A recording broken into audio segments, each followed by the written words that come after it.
மணிகண்டன் கேட்போம். மணிகண்டன் அதிமுகவுக்கு இருக்கக்கூடிய அந்த சவால்களை பத்தி சொன்னாரு ஜீவா. அதுல கூட எனக்கு இன்னொரு கேள்வி.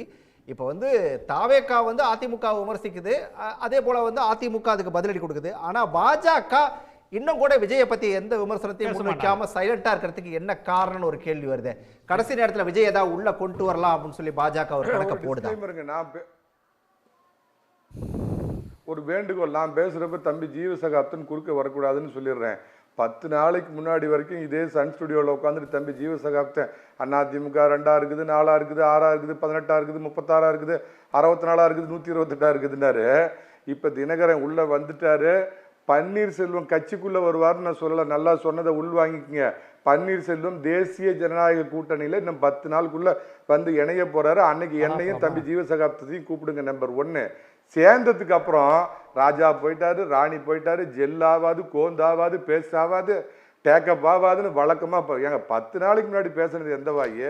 எல்லாம் சேரணும், அதிமுக பலமிழந்து போயிருக்குதுங்க. இப்ப சேர்ந்த உடனே இல்லைங்க அவரு போயிட்டாரு இவரு போயிட்டாரு, அதனால அதிமுகவுக்கு ஓட்டு விடுவாரு.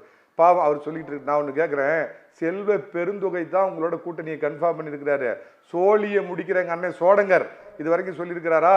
மாவீரன் மாணிக் தாக்கூர் அகில இந்திய காங்கிரஸ் கமிட்டி இன்னைக்கு வரைக்கும் திமுகவோட கூட்டணி தொடருதுன்னு அறிவிச்சிருக்காங்களா? முதல்ல அதுக்கு பதில் சொல்லுங்க உங்ககிட்ட.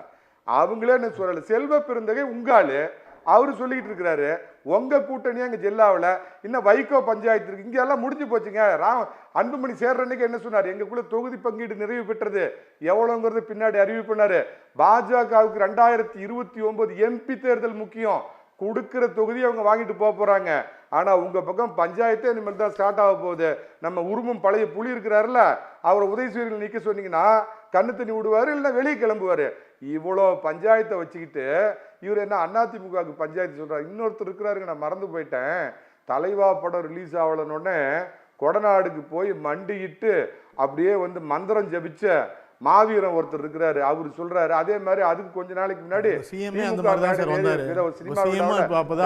கலைஞர் அவர்களுக்கு தமிழகம் முழுக்க சிலை வைக்க வேண்டும் அப்படின்லாம் பேசினவர் அவரு. அந்த மாவீரன் அவருக்கு சார் நான் ஒன்று கேட்குறேன், அவர் என்ன பெரிய எம்ஜிஆரோட பெரியதா? ஏன் சார் எம்ஜிஆரை கிள்ளி பார்ப்பாங்களா சார், தொட்டு பார்க்கலான்னு பல இடத்துல எம்ஜிஆர் கையை பிடிச்சி செராச்சிருக்கிறாங்க சார். இவர் நான் எம்ஜிஆரோட பெரிய அப்படியே உச்சபட்ச நடிகரா? பாதுகாப்பு இவருக்கு பெரிய. ஏங்க சென்ட்ரல் கவர்மெண்ட் இந்த பாதுகாப்பு கொடுத்துருக்குது, நீ ஒன்ன பார்க்கணும் கூட்டம் சேர்த்துனுங்கிறதுக்கு லைட் ஆஃப் பண்ணி போடுவேன், 6 மணி நேரம் லேட்டாக போவேன், சீன் போட்டு சினிமாவில் காட்டுற மாதிரி எல்லாம் பண்ணிட்டு போய் 41 பேரை கொண்டு விட்டு கொஞ்சம் கூட அது இல்லாமல் சினிமா டைலாக் மாதிரி எல்லா மீட்டிங்லையும் பேசிட்டு இருக்கிற அவர் களத்திலேயே ஒன்று ஒத்துக்கிறேன். 2வது இடத்துக்கு கடுமையான போட்டி இருக்குது. திமுகவும் தம்பி பனையூர் பங்கு தந்தை கட்சியும் அதுக்கு போட்டி போடுறாங்க. ஏன் சார் பாக்குற பக்கமெல்லாம் கொலை கொலை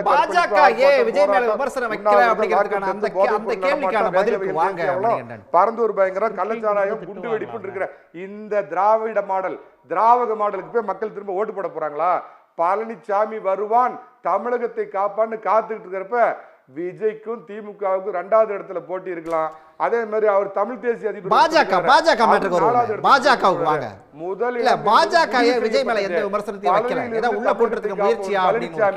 சேலத்திலிருந்து தமிழகத்தை காப்பவன் பழனிசாமி.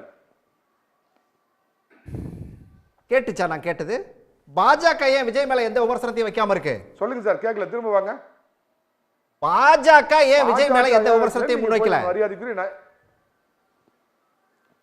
அது போய் நீங்க அவர் நயினார் நாகேந்திரன் கேளுங்க, இல்ல பிஜேபி சார்பா வர விஜய்லாம் பாஜகவுக்கு ஒரு பொருட்டே இருக்காது. ஏன் சார் இன்னைக்கு அகில உலகத்திலேயே மிகப்பெரிய கட்சி, இந்தியாவுல 18 மாநிலங்கள்ல ஆளக்கூடிய கட்சி விஜய் எல்லாம் ஒரு டெல்லிக்கு மோடி, தமிழ்நாட்டுக்கு எடப்பாடி ஒவ்வொரு விவாதத்திலையும் சொல்ற மணிகண்டன் நான் அதை கேட்கலாம்னு நினைச்சேன்.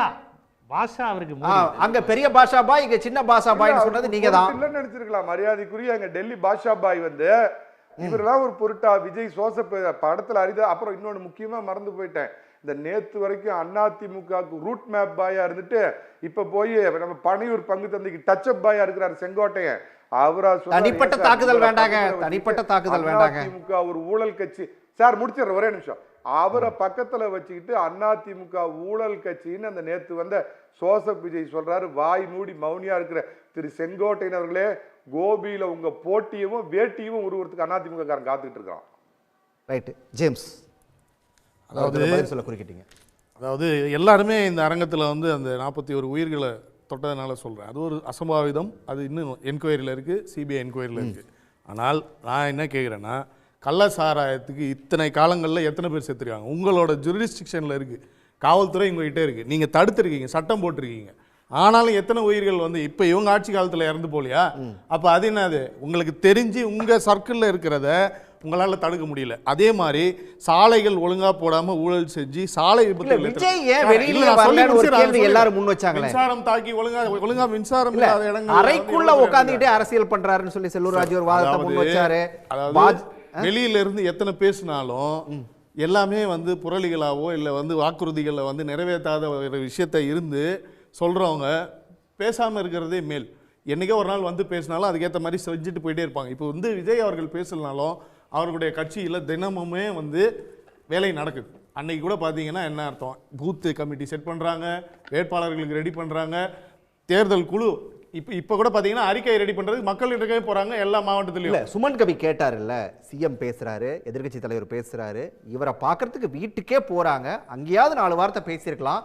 அதை வந்து என்ன சூழ்நிலை இருந்திருக்கும்னு சாருக்கும் தெரியாது, உங்களுக்கும் தெரியாது. அது போக போக தெரிய வரும். அதனால நேத்து நடந்த இன்சிடென்ட்டை வச்சு நம்ம பேச வேண்டாம். நான் என்ன சொல்றேன்னா, இத்தனை நாள் பேசிக்கிட்டே தான் இருக்கிறாங்க, முதல்வராக இருக்கட்டும், எதிர்கட்சி தலைவர்களாக இருக்கட்டும், இல்ல அதனால பேசுறாங்க சார். செயல்ல அதுல ஒரு விஷயம் சொன்னாங்க, நான் கிங் மேக்கரா இருக்க அவருக்கு விருப்பம் இல்லை, அவர் கிங்கா இருக்க தான் ஆசைப்பட்டாருன்னு சொல்லிட்டு என்ன சொல்ல வராரு? என்ன அர்த்தம்? கிங் மேக்கர்னா வந்து முதல்வரையோ இல்லை வந்து ஒரு பிரதமரையோ உருவாக்கக்கூடிய இடத்துல நான் இல்லை, நான் ஒரு முதல்வராக தான் வந்திருக்கிறேன் அப்படிங்கிறது அதை தான் அவர் வெளிப்படுத்துறாரு. அதுல இருந்து அந்த ஸ்டேட்மெண்ட் எடுத்துப்போம். அதாவது எத்தனையோ பேட்டிகள் கண்ணுக்கு தெரியாம போகுது, அதை பத்தி கண்டுக்கிறது கூட கிடையாது. இன்னைக்கு எல்லாத்தையும் குறிக்கிட்டார். ஒரே செகண்ட், என்ன போறாரா? முதல்வராக போறாராம். வேணா சொந்த காசுல ஏதாவது கல்லூரி கட்ட. உங்களோட வேட்பாளர் முன்னாடி முதல்வர் வந்து முதல்வர் வேட்பாளரா ஜெயிச்சாரா? ஒரு எம்எல்ஏவா இருந்து தான் முதல்வர் ஆனாரு. அவர் வந்து எலெக்ஷன்ல நின்னு ஜெயிச்சாரா? நீங்க பேசவே முடியாது. அதுக்கு அப்புறம் இனிமேல் ஜெயிக்க முடியாது சார். உங்களோட கட்சியில பேசவே முடியாது. நீங்க பேசிட்டே இருங்க, எந்த நரேட்டிவ் வேணா செட் பண்ணுங்க. இனிமேல் வந்து அதிமுக வெல்ல போறதே கிடையாது. அதனால நீங்க பேசிட்டே இருங்க. 2026க்கு அப்புறம் அவருக்கு வாழ்வு கொடுக்கிறது சன் பிக்சர்ஸ் தான் வாழ்வு கொடுக்கும். 2000க்கு அப்புறம் எடப்பாடி பழனிசாமி அவர்களே ரிட்டையர்ட் ஆயிடுவார் சார். இதுக்கு மேல நம்மளால முடியாதுன்னு. ரைட், சுமல் கவிதை குறிக்கிட்டார். ஒரே செகண்ட் சார். இது யாரு மேக்கப் போட்டு டோப்பா வச்சிட்டு எடப்பாடி பழனிசாமி வராரா? உங்க விஜய் மாதிரி டோப்பா வச்சிட்டு மேக்கப் போட்டுட்டு மக்களை ஏமாத்துறா. விவசாயி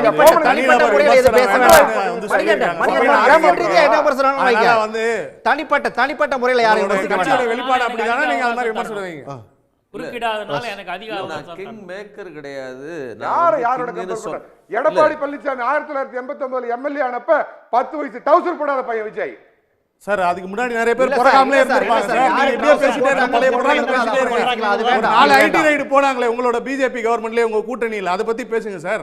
அவரோட வீட்டுக்கு தானே போனாங்க, அவருக்கு தெரிஞ்ச இடத்துக்கு தானே போனாங்க. அதை பத்தி கொஞ்சம் பேசுங்களேன். அவங்க கூட கூட்டணி வச்சிருக்கீங்களா? அவங்க கூட இப்போ கூட்டணி வச்சிருக்கீங்களா? அதனால தான் கூட்டணி வச்சிருக்கீங்க. அதை பத்தி பேசுங்க கொஞ்சம். அதை பத்தி பேசலாமா சொல்லுங்க. 4 வாட்டி ஐடி ரைடு போனாங்களா இல்லையா உங்களுடைய முன்னாள் முதல்வருடைய சொந்த பந்த இடங்களுக்கு? ஆமாவா இல்லையா? ரொக்கம் வந்து சாதாரண அத பத்தி பேசுவோம் சார். நீங்க ஏன் வந்து பிசிக்கல் லுக்க பத்தி பேசுறீங்க? நீங்க உங்களோட ஏதோ சொல்றீங்க, உங்களோட ஏதோ சொல்லுங்க.